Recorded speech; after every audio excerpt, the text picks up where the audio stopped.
Shalom Bapak Ibu Saudaraku yang saya kasih dalam Tuhan Yesus. Kita bersyukur karena Tuhan terus pelihara kehidupan kita.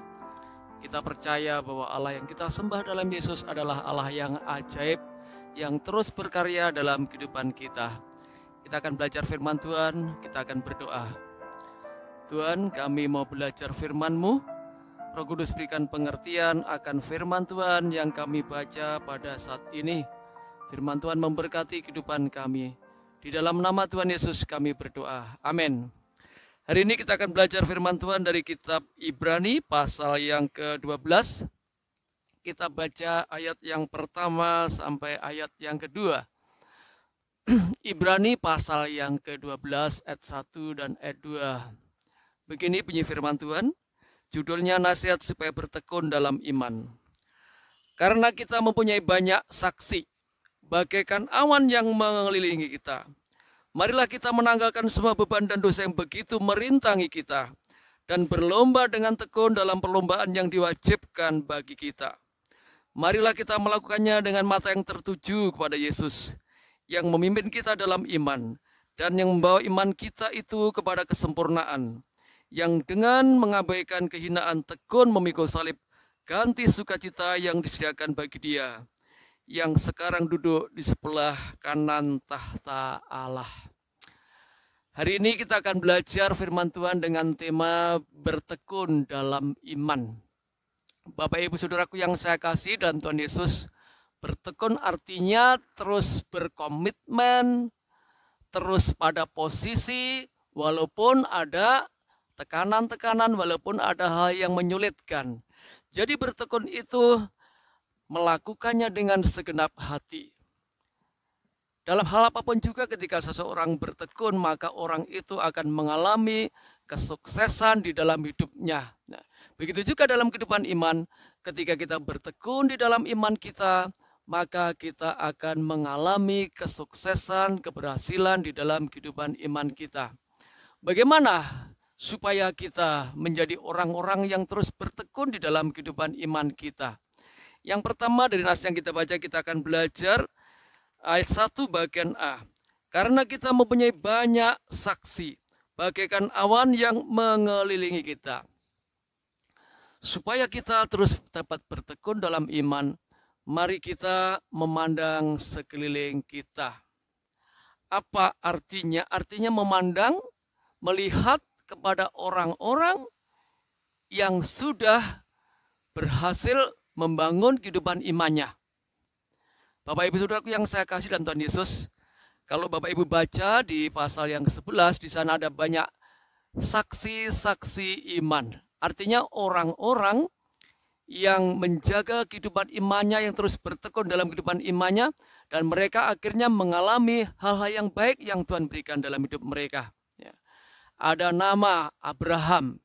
Abraham seorang yang sungguh-sungguh mematuhi perintah Tuhan, mentaati Tuhan, berikan yang terbaik buat Tuhan. Ada di sana Bapak Ibu bisa baca nama Henok. Henok seorang yang suka bergaul dengan Tuhan sehingga dia tidak pernah mengalami kematian, dia terangkat ke surga, dapat kemuliaan Tuhan. Ada nama misalnya Nuh. Nuh seorang yang dibebaskan dari bencana ketika ada bencana banjir besar, air bah. Nuh diselamatkan karena dia seorang yang sungguh menjaga kehidupannya, bergaul dengan Tuhan. Ada Yusuf, Bapak Ibu Saudaraku ya. Bagaimana Yusuf seorang yang pernah mengalami tekanan-tekanan dalam hidupnya? Dia terus bertekun dalam imannya, dimanapun dia berada, dia hidup takut akan Tuhan, sehingga akhirnya dia menjadi orang yang terhormat di negeri Mesir. Orang-orang yang saya sebutkan tadi bisa menjadi contoh bagi kita, jadi teladan bagi kehidupan kita. Dan mereka mau bersaksi kepada kita, bahwa ketika seseorang bertekun dalam iman, maka akan mendapatkan kemuliaan. Jadi Bapak Ibu Saudaraku, mari kita memandang sekeliling kita ya, kepada orang-orang yang kehidupan imannya bisa kita-teladani, dan jadikan itu sebagai teladan bagi kehidupan kita. Jadi yang pertama, pandanglah sekeliling, lihatlah contoh-contoh kehidupan orang yang sukses dalam kehidupan imannya. Itu yang pertama. Kita belajar yang kedua. Di dalam ayat 1 bagian B dijelaskan di sana, marilah kita menanggal semua beban dan dosa yang begitu merintangi kita, dan berlomba dengan tekun dalam perlombaan yang diwajibkan bagi kita. Yang kedua, mari kita memandang ke dalam. Jadi maksudnya memandang ke dalam artinya apa? Memandang dalam kehidupan kita pribadi. Atau dengan kata lain kita mengevaluasi diri, introspeksi diri Bapak Ibu Saudaraku ya. Mungkin ada hal-hal yang tidak berkenan di hadapan Tuhan. Ada dosa-dosa yang perlu kita tinggalkan. Kenapa ketika kita berjalan dalam kehidupan yang tidak benar, kehidupan dosa, itu juga menghalangi kehidupan kita untuk menjadi orang yang berhasil. Menjadi orang yang mengalami kemuliaan Tuhan, saudaraku. Dijelaskan dalam nas kita baca ini, dosa itu digambarkan seperti beban yang berat, saudaraku. Ketika seseorang dibebani, ketika sesuatu dibebani dengan hal yang berat, sulit bagi seseorang untuk bisa melangkah, saudaraku. Nah, kehidupan kita digambarkan seperti orang yang masuk dalam sebuah pertandingan. Ya. Saudaraku, seorang atlet, seorang olahragawan ketika dia bertanding, dia berusaha semaksimal mungkin supaya tidak ada hal-hal yang merintangi dia untuk bisa bergerak dengan leluasa. Dia pakai kaos, ya tentunya kaos yang bisa leluasa, pakaian bisa leluasa, misalnya sepatu pun dia pakai sepatu khusus ya. Saya di sini berada di lapangan tenis, Bapak Ibu ya. Pemain tenis, kalau di sini bermain tenis, pasti mereka tidak mungkin pakai jaket tebal, pakai celana panjang, tidak mungkin ya. Pasti mereka akan berusaha supaya pakaiannya yang praktis, sepatunya yang ringan, supaya bisa bergerak ke sana nih, bisa lari sana, lari sini. Demikian juga dalam kehidupan kita. Kita sedang bertanding dalam kehidupan rohani, Bapak Ibu. Kalau ada beban-beban dosa dalam kehidupan kita, mari kita tanggalkan supaya kita ada kebebasan untuk lakukan segala sesuatu yang berkenan di hadapan Tuhan. Dosa apapun juga, dosa dalam pikiran, dosa dalam perkataan, dosa tindakan, mari kita tanggalkan itu supaya tidak membebani kehidupan kita. Itu yang kedua, Bapak Ibu, pandanglah ke dalam. Artinya apa? Evaluasi diri dan kita bereskan kalau ada dosa-dosa di hadapan Tuhan. Yang ketiga, bagaimana menjaga ketekunan iman kita, saudaraku. Perhatikan dalam ayat yang kedua, di sana dikatakan, marilah kita melakukannya dengan mata yang tertuju kepada Yesus yang memimpin kita dalam iman dan seterusnya. Yang ketiga, mari kita memandang ke atas. Ya. Maksudnya memandang ke atas di sini artinya memandang kepada Tuhan. Allah kita adalah Allah dalam pribadi Yesus. Dia adalah Allah yang menjelma jadi manusia. Kenapa dia menjelma jadi manusia? Supaya dia bisa memberikan penebusan bagi kita yang berdosa. Dia datang ke dunia, mati disalibkan buat kita yang berdosa. Dan yang kedua, kenapa Tuhan perlu menjelma jadi manusia dalam pribadi Yesus?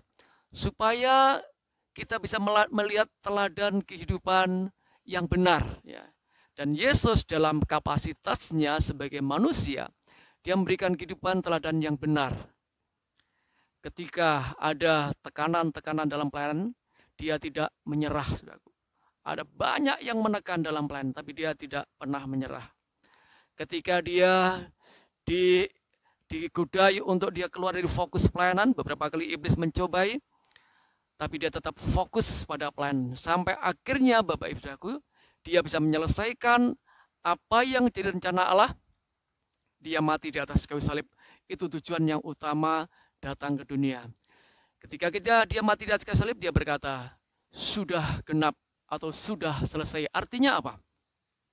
Artinya dia lakukan apa yang jadi rencana Allah untuk keselamatan manusia yang ditugaskan pada dia sebagai manusia.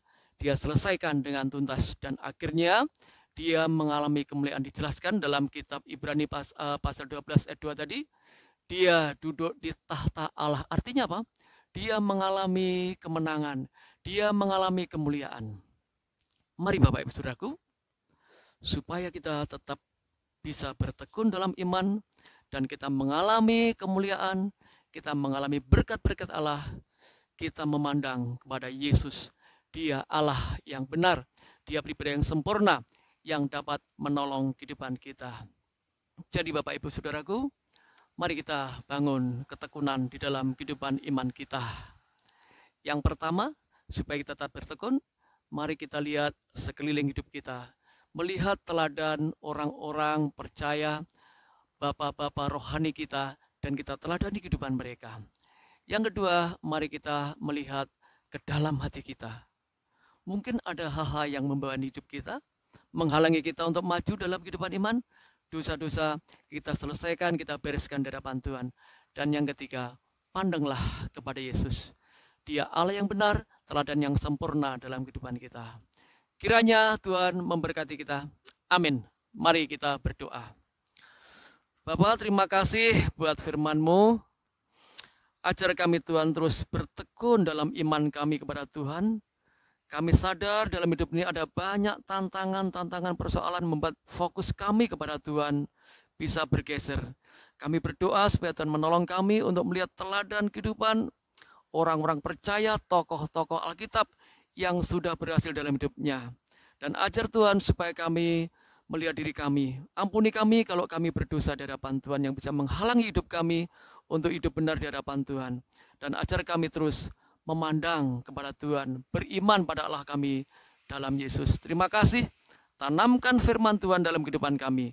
Dalam nama Yesus kami bersyukur dan berdoa. Yang diberkati Tuhan sama-sama katakan, amin. Tuhan memberkati kita.